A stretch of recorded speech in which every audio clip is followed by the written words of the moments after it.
বাঘ বাঘ বাঘ ওই তো ওই তো জলে জলে উঠছে বাঘ বাঘ বাঘ এই এলা তারা কো ভেজ বাদর বাদর ওই তো ওই তো পালাচ্ছে পালাচ্ছে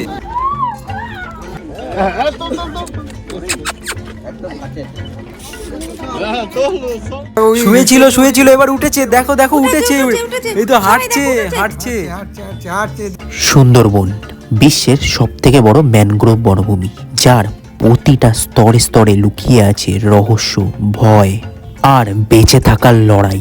আর এই লড়াই শুধুমাত্র যে মানুষের তা নয়, সুন্দরবনের প্রতিটি প্রাণীকেই এই প্রতিকূল পরিবেশে টিকে থাকার জন্য লড়াই করতে হয়। সুন্দরবন পর্বের প্রথম ভিডিওতে আমি তোমাদের বলেছি কিভাবে সুন্দরবন আসবে, আর এই ভিডিওতে আমি তোমাদের নিয়ে যাব সুন্দরবনের গভীর জঙ্গলে।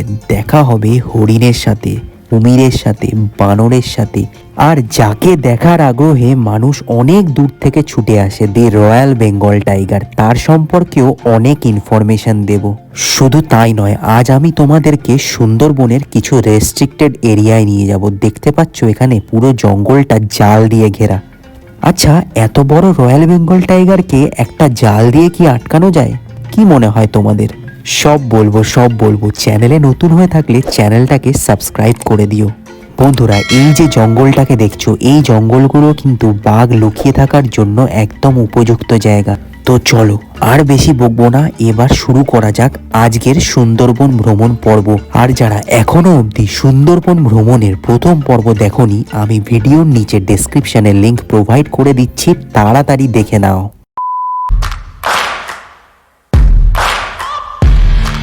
সো হ্যালো বন্ধুরা, সুন্দরবন ভ্রমণের আজকে আমার দ্বিতীয় দিন, আর আজকে আমরা যেতে চলেছি ফরেস্টে। তো পুরোটাই দেখাবো কি কি দেখতে পাই না পাই, বাঘ, বাদর, কুমির কি কি থাকে।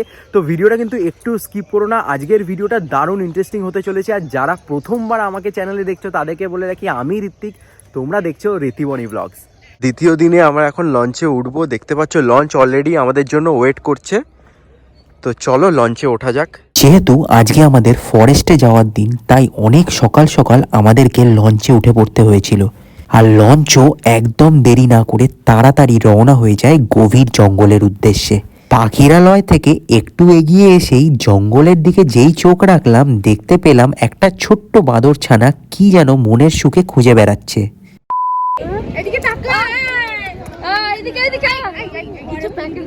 দেখতে দেখতেই আজকের প্রথম স্পট সজনেখালি টাইগার রিজার্ভে আমরা চলে এলাম। আর এখানে একটা খুব সুন্দর ওয়াচ টাওয়ার আছে।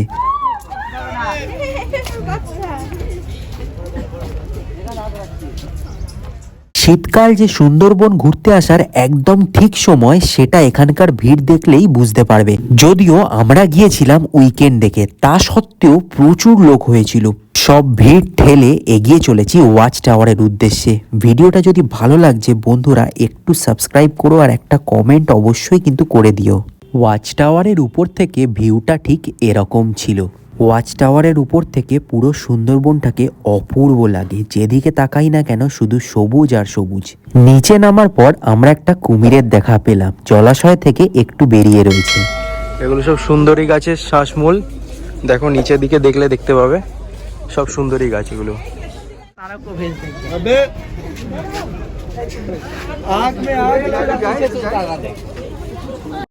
আজ যেহেতু আমরা অনেক সকাল সকাল বেরিয়েছিলাম, তাই তেমন কিছু খাওয়া হয়নি, তাই ব্রেকফাস্টের টাইম হয়ে গেল। আর এখানেই দাদারা আমাদের জন্য ব্রেকফাস্ট সার্ভ করছে। ব্রেকফাস্টে ছিল গরম গরম 4 পিস লুচি, ছোলার ডাল আর মোয়া। এক কথায় অসাধারণ। বন্ধুরা, সুন্দরবনের এই খাঁড়িগুলো কিন্তু খুবই ভয়ানক আর বাঘেদের প্রিয় জায়গা। দেখতে পাচ্ছ পুরো এরিয়াটা জাল দিয়ে ঘেরা, আর এইগুলো রেস্ট্রিক্টেড এরিয়া। বাঘের আনাগোনা এই সমস্ত এরিয়ায় প্রায় লেগেই থাকে। আর এখানের মানুষের জীবনযাত্রা যে কতটা কঠিন তা তোমরা বুঝতেই পারছো। নদীতে মাছ ধরতে গেলেও যেমন কুমিরের মুখোমুখি হতে হয়, তেমনই জঙ্গলে মধু সংগ্রহ করতে গেলেও এইসব মানুষজনদের বাঘের মুখোমুখি হতে হয়। এবার আসি, এই সামান্য একটা জালে কি বাঘকে আটকানো যায়?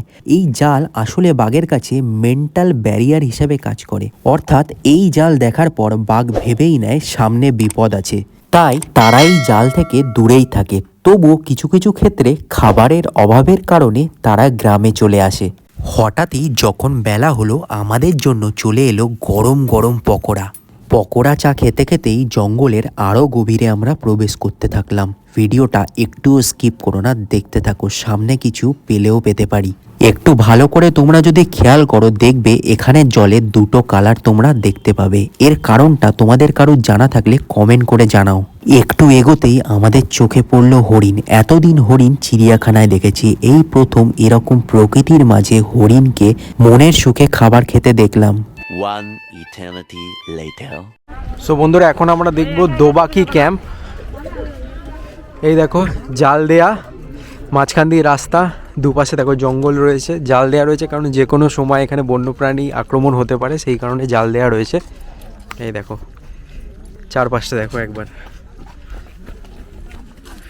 পুরো জঙ্গলের মাঝখান দিয়ে আমরা হাঁটছি আর এই সব জায়গায় হরিণ দেখা যায়। তো দেখি কি কি দেখতে পাই, তোমাদেরকে সবই দেখাচ্ছি। এই যে হরিণ রয়েছে এখানে। বন্ধুরা, ফরেস্ট ডিপার্টমেন্টের তরফ থেকে এখানে অনেক ছোট ছোট গাছ লাগানো হচ্ছে। দেখো, যেটা আমি দেখে বুঝলাম আর গাইডের সাথে কথা বলে যেটা বুঝলাম, তো জায়গাটাকে আরও যাতে ঘন জঙ্গল করা যায় সেটাই ফরেস্ট ডিপার্টমেন্টের থেকে করা হচ্ছে। এই হচ্ছে ওয়াচ টাওয়ার। বন্ধুরা চলো ওয়াচ টাওয়ারে উঠি, দেখি কি দেখতে পাই।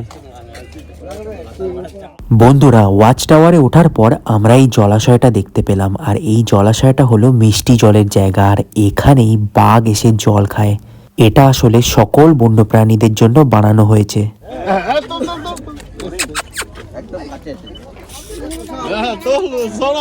চিড়িয়াখানার হরিণকে তোমরা অনেক কাছে থেকেই দেখেছো, কিন্তু এরকম প্রকৃতির হরিণকে এত কাছ থেকে যে দেখতে পাবো তা আগে ভাবিনি। যথারীতি প্রচুর মানুষ জড়ো হয়ে যায় আর ছবি তুলতে শুরু করে, দেখতেই পাচ্ছ। ইনি হচ্ছেন মা বনবিবি। বলা হয় জঙ্গলে সকল মানুষকে বাঘের হাত থেকে রক্ষা করেন এই বনবিবি। আমি যা যা দেখেছি সবই তোমাদের সাথে শেয়ার করছি। ভালো করে খেয়াল করো, দেখো একটা কুমির পাড়ে শুয়ে রয়েছে, ভালো করে দেখো। দেখতে দেখতে কখন যে লাঞ্চ টাইম হয়ে গেল ঠিক খেয়ালই নেই, তাই এখানে লঞ্চের বাকি মেম্বাররা অলরেডি খেতে বসে গেছে। সুন্দরবন ভ্রমণ মানে শুধু যে জঙ্গল বাঘ তা কিন্তু নয়, এরকম একটা পরিবেশে বসে খাওয়ার একটা আলাদাই মজা আছে। তো আমিও খেতে বসে গেলাম। দেখো লাঞ্চে ডাল ভাত আলু ভাজা মাছ চিংড়ি মাছ অনেক কিছুই ছিল, শেষে চাটনি পাঁপড়ও ছিল। লাঞ্চের পর আমাদের বোটটা জঙ্গলের অনেক কাছ থেকে যাচ্ছিল। তো তোমাদেরকে বলে রাখি, এই যে জঙ্গলটা দেখছো, এই জঙ্গলগুলো বাঘ থাকার জন্য একদম উপযুক্ত জঙ্গল। বাঘ হয়তো লুকিয়ে লুকিয়ে ঠিক তোমাকে দেখছেই, কিন্তু তুমি তাকে খুঁজে পাবে না।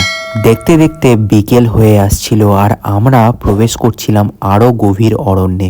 এই মনে হয় বাঘ দেখতে পাবো। এই যে ফিলিংসটা তোমাদের ভিতর ভিতর হবে সুন্দরবন বেড়াতে আসলে, এটাকে বলে বোঝানো যাবে না। যাই হোক, তোমাদের জন্য অনেক মেহনত করছি আর এত ইনফরমেশন কালেক্ট করে তোমাদের সামনে রাখছি। যদি ভিডিওটা ভালো লাগে একটু সাবস্ক্রাইব করে পাশে থেকো। সো বন্ধুরা, এখন আমরা দেখব সুন্দরবন ব্যাঘ্র প্রকল্প। এখানে আমরা বাঘ দেখতে পারি, তো ভিডিওটা স্কিপ করো না, দেখতে থাকো। দেখো সুন্দরবনে কত রকমের কাঁকড়া পাওয়া যায়, এখানে পুরো লিস্ট দেওয়া রয়েছে। বন্ধুরা, এখানে অ্যাকচুয়ালি টাইগার রেস্কিউ করে রাখা হয়, দেখতে পাচ্ছ এখানে পোস্টার দেওয়া রয়েছে আর আমরা সেটাই দেখতে যাচ্ছি। দেখো এখানে অ্যাকচুয়ালি 30 টাকা করে টিকিট, তো এটা হচ্ছে টিকিট কাউন্টার। ওইটা তিনটে আসতে দিন, যাদের টিকিট তাদের আসতে দিন। তো গাইজ আমরা টিকিট কেটে ঢুকে গেলাম। প্রথমে ঢোকার সাথে সাথেই আমরা কুমিরের দেখা পেয়ে গেলাম। দেখতে পাচ্ছ ও গাল হাঁ করে রোদ পোহাচ্ছে। যেহেতু আমরা শীতের সময় গিয়েছিলাম, বেশিরভাগ প্রাণী রোদ পোহানোর জন্য বাইরে আসে। আর এই হচ্ছে সেই রয়্যাল বেঙ্গল টাইগার, যাকে দেখার জন্য বহু দূর দূর থেকে মানুষজন সুন্দরবন আসে। বাঘটা সাইজে অনেক বড় ছিল আর এই বাঘটাকে কিছুদিন আগে সুন্দরবনের জঙ্গল থেকে রেস্কিউ করে আনা হয়েছে। তোমাদের সবার একটাই আবদার থাকে, বাঘ দেখাও বাঘ দেখাও। তো বাঘ কিন্তু আমি দেখিয়েছি, হ্যাঁ, খালি ছাড়িনি, বাঘ দেখিয়েছি। তার জন্য চ্যানেলটাকে সাবস্ক্রাইব করো। সুন্দরবন এত বড় যাকে একটা ভিডিওর মাধ্যমে তুলে ধরা সম্ভব নয়। তো আমার ভিডিওটা এখানেই শেষ হলো। যদি ভালো লাগে তো চ্যানেলটাকে লাইক শেয়ার সাবস্ক্রাইব করতে হবে। বাই।